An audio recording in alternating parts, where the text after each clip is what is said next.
All right, guys, how's it going? And welcome to the very first inaugural podcast that we're doing.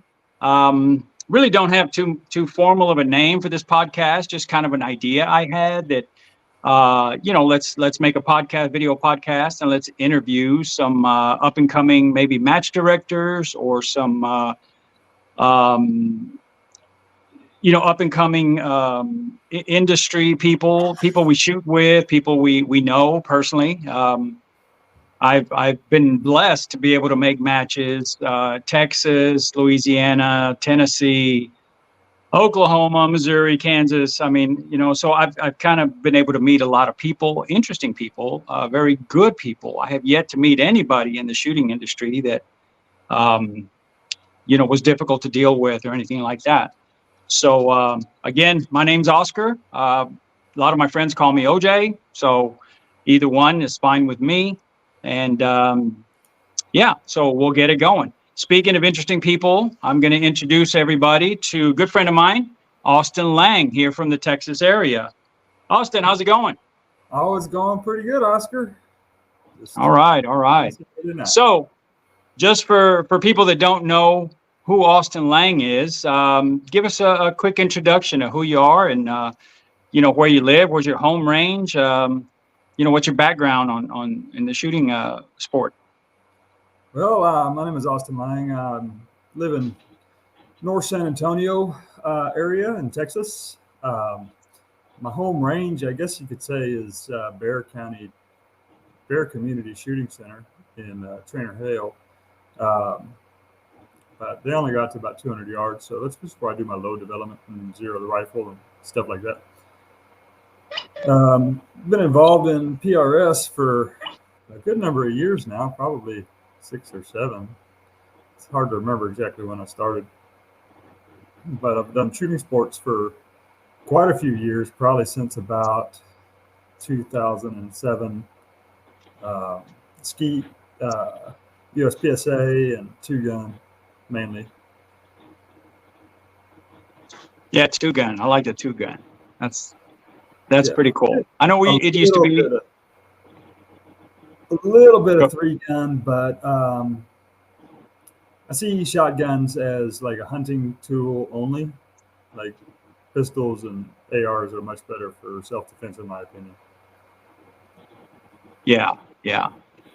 Well, speaking of the shooting sport, I see in the background there is a new competition chassis. Tell us about it. So, about 2 years ago, I started shooting a Seiko TRG in PRS matches just because I like the rifle. I don't think it's really superior to any of the others beyond my own personal preferences.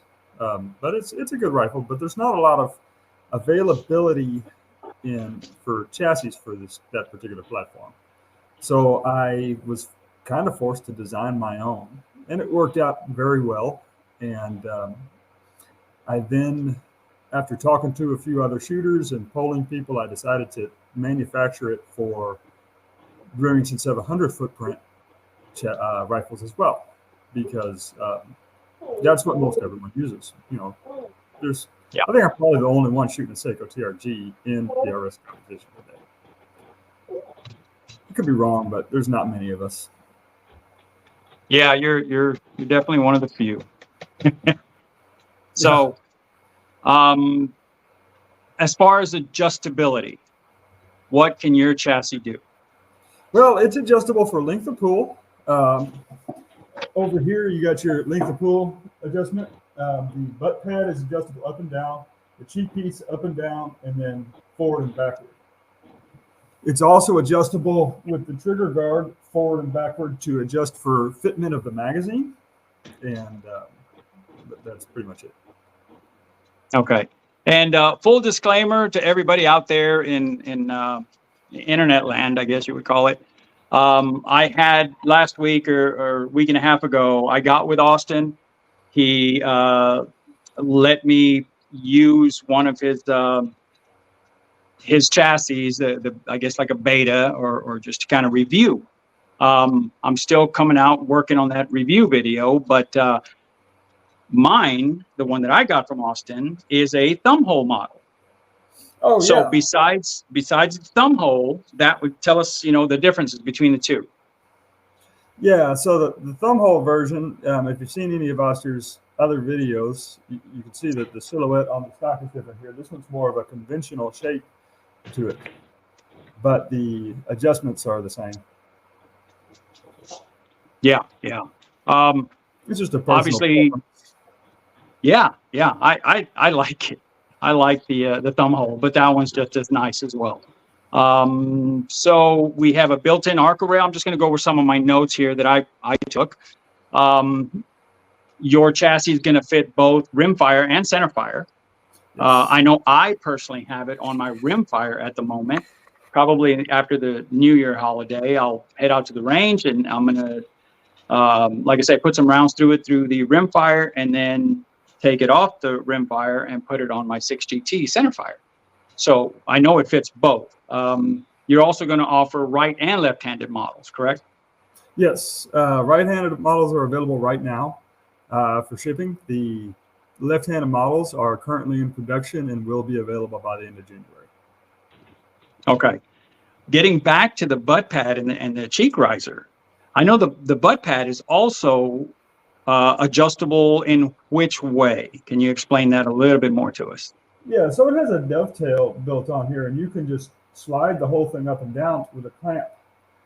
On here, there's 4 Allen screws, and depending on where you want it vertically, you can adjust it that way as well, just to fit better. Yeah. And the cheek riser also goes forward and aft. It does. So especially, which was good to accommodate more the extreme long length of pull shooters or the extreme short length of pull shooters. This is a very long cheek piece. Some of the chassis that I've used in the past have rather short cheek pieces, and I don't like that. I want to have a long one in order to be able to get in the proper position behind the scope, no matter what sort of barricade or obstacle I'm having to shoot off of.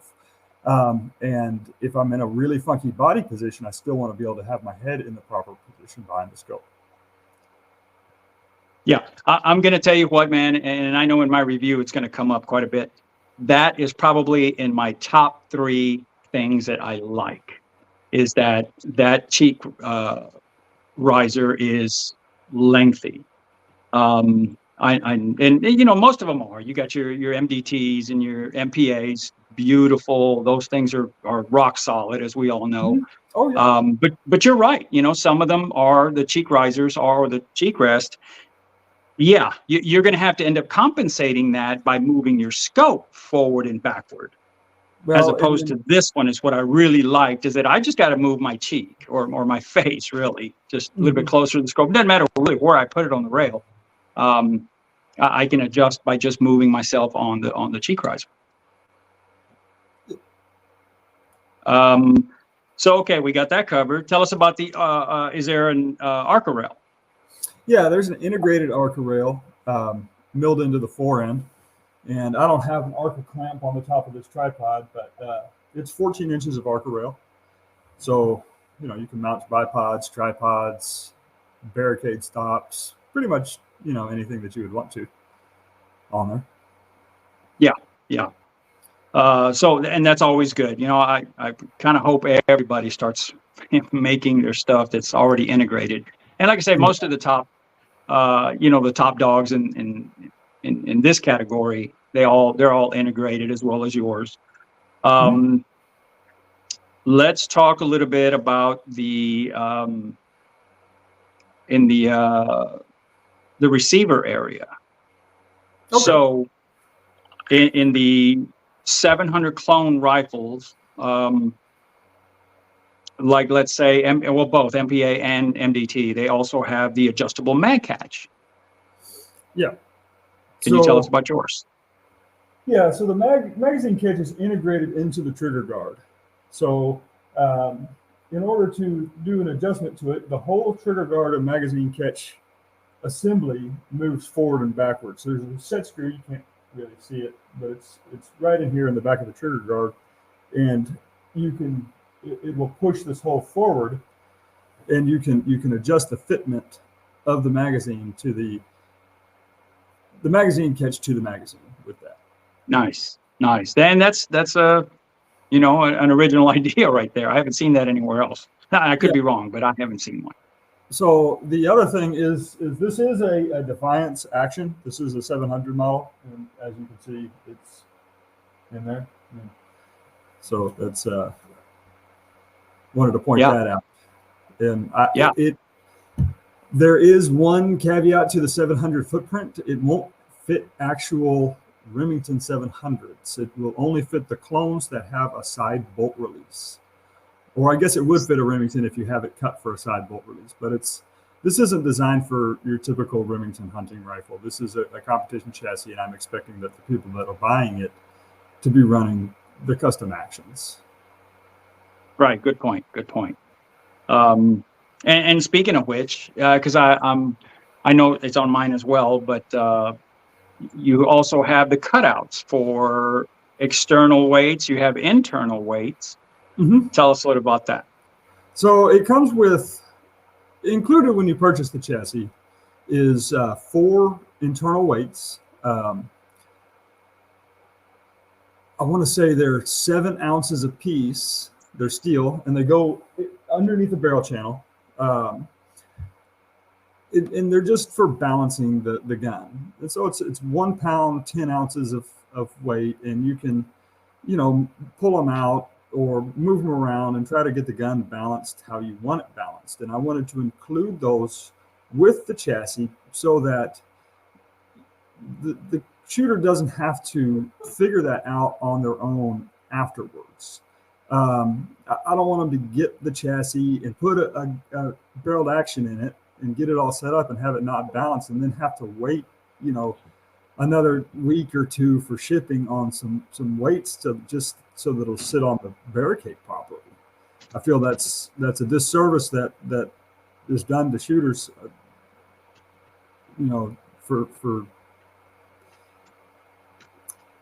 you ought to be able to buy it, take it out, and shoot a match with it right away.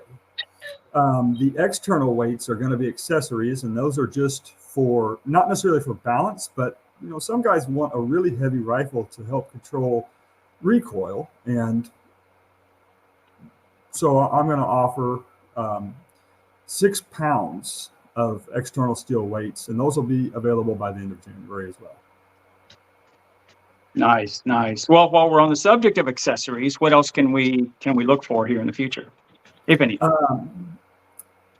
So there'll be a night vision bridge, a full-length night vision bridge that goes from all the way in the back to the front, and then a short one that is going from the sling swivel forward so that you can mount your scope low, and then a thumb rest for your offhand if you don't want to put a bridge on there. There'll be a place where you can put your thumb. And it will be adjustable forward and backwards, depending on, how long your left or right arm is, depending on which one, if you're left or right-handed. And you can have it set up so that you don't tempt yourself to press too hard on your objective lens, when you're in a position. Yeah. As far as, and you kind of mentioned it, you touched on it, the sling studs for the slings. Are they ambidextrous? You got them on both sides, or just one? They're on each both side? sides. You Nice. In the rear here, and they're both sides of the chest. I can't tell you how much that matters. I mean that's really good. Especially if you're shooting at rifles only, ever. Yeah, you're gonna need it at rifles only. I guarantee it. Okay, now getting back to the the body of it. What is it made? I think you mentioned it earlier, but I don't know if you did. What is it? Kind of aluminum is it made out of? It's 6061 aluminum. It's American-made aluminum extrusions. I like that. The whole thing is made in Texas. The grips And the cheek piece and the bag rider are 3D printed plastic. And I do those. I'm not outsourcing those anywhere. Those are printed by me. Good. No. Yeah, that's always good, man. American made, especially Texas made. Yeah. You know, that plays a lot. At least with me. Yeah, so pretty much, man. I think we've covered it for the most part. Oh, you know what? No, so on the Arca underneath, see, I see where where the front part of it is resting on the bag. Yes. And I measured it in one of my videos. That's 2.5 inches, correct? On the width? Oh, the width, yes. The overall Yeah. width is 2.5 inches.